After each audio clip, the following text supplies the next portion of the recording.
Shalom, Assalamualaikum warahmatullahi wabarakatuh. Selamat siang Tribuners.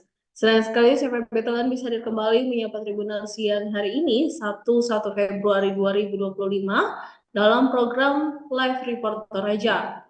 Tribuners, untuk berita pertama kita di siang hari ini, Komisi 3 DPRD Toraja Utara memanggil Kepala Dinas PUPR Toraja Utara beserta stafnya terkait dugaan pengerjaan jalan di Toraja Utara yang diduga dikerjakan asal-asalan. Selengkapnya kita akan mendengarkan laporan dari reporter Tribun Toraja rekan Freddy Samuel. Silakan rekan Freddy. Ya, terima kasih Feby dan selamat siang Tribuners. Jadi benar bahwa DPRD Toraja Utara dengan melihat banyaknya pengerjaan proyek jalan di beberapa titik di Toraja Utara, ada yang banyak mengerjakan proyek tersebut dengan tidak sesuai standar dan ada juga hanya yang mengerjakan setengah, bahkan ada kontraktor yang mengerjakan proyek jalan di beberapa titik tersebut dengan sangat serampangan. Dari itu Komisi 3 memanggil Kadis PUPR Toraja Utara Bapak Paulus Tandung beserta rekanan atau kontraktor yang telah mengerjakan beberapa titik di Toraja Utara. Total dari 18 paket jalan, ada 2 pengerjaan paket jalan yang diputus kontrakkan.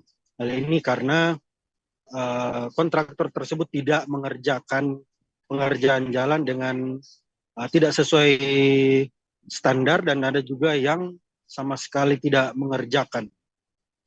Salah satunya ialah poros jalan Pangala Awan Rantai Karua dan yang kedua poros jalan Salusopai Dende Pionganapo atau Denpina. Hal ini disampaikan oleh Ketua Komisi 3 DPRD Toraja Utara, Bapak Julianto Mapilei, ketika ditemui di depan ruangan rapat Komisi 3 DPRD Kota Toraja Utara pada hari Jumat 31 Januari 2025 kemarin. Kader Partai Golkar Toraja Utara ini mengatakan bahwa banyaknya pengerjaan jalan yang terkesan buru-buru dan juga terkesan dipaksakan, di mana kondisi keuangan kas daerah cukup minim, namun dia mengatakan bahwa ada beberapa pengerjaan jalan yang harusnya menjadi skala prioritas, namun tidak masuk dalam skala prioritas. Diketahui bahwa jalan poros Pangala Awan Rantai Karua sebelumnya dianggarkan sekitar 4 miliar, sedangkan ruas jalan Salusopai dan Depiongonapo sekitar 2 miliar. Seperti itu Tribuners, saya kembalikan ke studio. Baik, terima kasih rekan Freddy. Selanjutnya Tribuners kita akan menyaksikan wawancara bersama Ketua Komisi 3 DPRD Toraja Utara, Julianto Mapilei. 2 ruas yang akan diputuskan kontraknya. Di mana saja itu? 2 Awan Pangala dan Salusopai Dende. Karena apa? Sudah mengambil uang muka tapi belum pernah action di lapangan. Kedua, inilah akibatnya kalau kegiatan yang selalu dipaksakan. Ini kemarin dipaksakan masuk di APBD perubahan yang tidak jelas sumber anggarannya. Nah, asas manfaat dari kegiatan ini harusnya masyarakat sudah nikmati di 2024, tapi belum sampai sekarang 2025. Ini sebenarnya kami tolak di lembaga DPR, tapi banyak juga teman. Makanya kedepannya DPR harus menyikapi penganggaran yang selalu untuk kepentingannya eksekutif, yang boleh dikata dalam bahasa penganggaran top down-nya. Aturannya top down dapat apa, harus bertemu. Jangan sampai begini ada kepentingan di dalam, akhirnya dipaksakan masuk lewat perubahan. Muncullah yang begini-begini.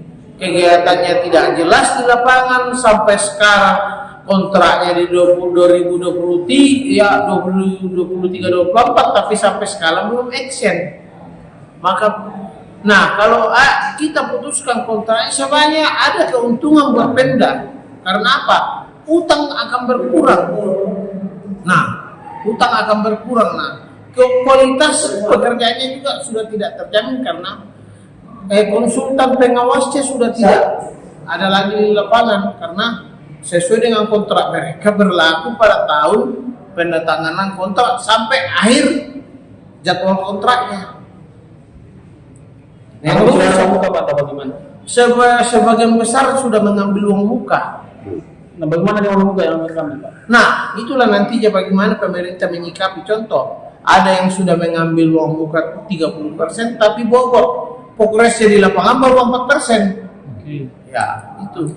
Ada yang mengambil uang muka 25%, tapi kalau dibobot di lapangan masih 3%. Oke. Nah, itulah yang nantinya rancu bagi pemerintah, bagaimana pemerintah menyikapi dalam hal ini.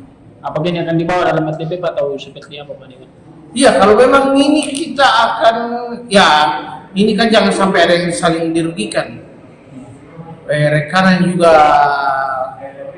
alasan rekanan kan ada rekanan yang mengerjakan 3-2 paket. Nah, sedangkan 2 saja belum terbayar. Makanya mereka tidak mau mengerjakan yang satu ini karena alasan mereka kami sudah 100-kan yang satu kok belum bayar. Karena kesiapan dana anggaran dari APBD pokok 2024. Ini ada dugaan monopoli Pak ya? Bukan lagi monopoli tapi kepentingan dalam hal ini saya lihat ada kepentingan.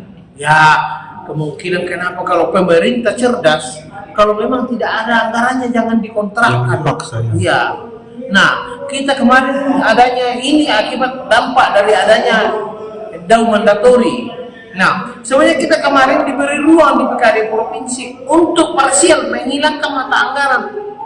Tapi pihak pemerintah memaksakan. Ada apa? Ini jadi tanda tanya. Jadi tanda tanya, kenapa dipaksakan kalau sudah jelas tidak ada anggarannya? Ini akan dampaknya jadi utang. 18 paket itu baru 5 yang baru terbayarkan. Nah, kira-kira itu menelan angka 80 miliar. 80 miliar. Ya.